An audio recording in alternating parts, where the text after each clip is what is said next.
ফেরদৌসকে ব্ল্যাকলিস্টে ফেলল ভারত।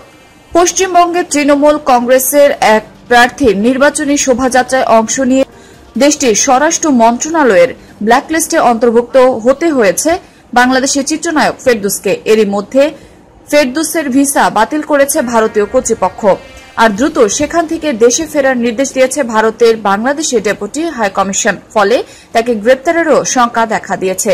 এদিকে model code of conduct ভাঙার অভিযোগে তার ভিসা বাতিল করার পর তাকে দেশে ফিরে যেতে হবে বলছে ভারতের ডেপুটি হাইকমিশনার। পশ্চিমবঙ্গের রায়গঞ্জে কেন্দ্রের তৃণমূল কংগ্রেস সমর্থনে একটি রোড শো করেন ফেরদৌস। সঙ্গে ছিলেন টালিগঞ্জের নায়ক অঙ্কুশ এবং নায়িকা পায়েল।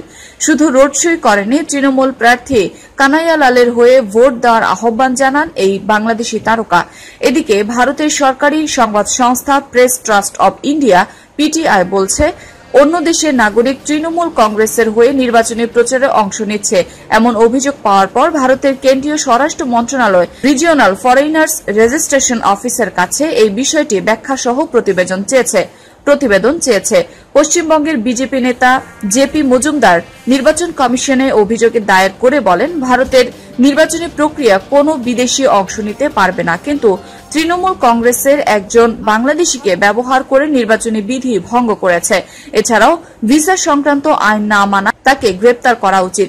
বিজেপি রাজ্য সভাপতি দিলীপ ঘোষ ইন্ডিয়া টুডেকে বলেন, নির্বাচনী প্রচারে এমন কৌশল আগে কখনো দেখিনি। কাল হয়তো ইমরান খানকেও ডাকতে পারে তৃণমূল।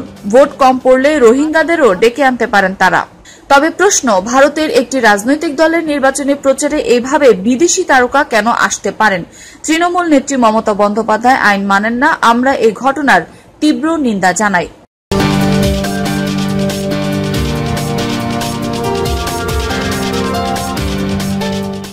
আটক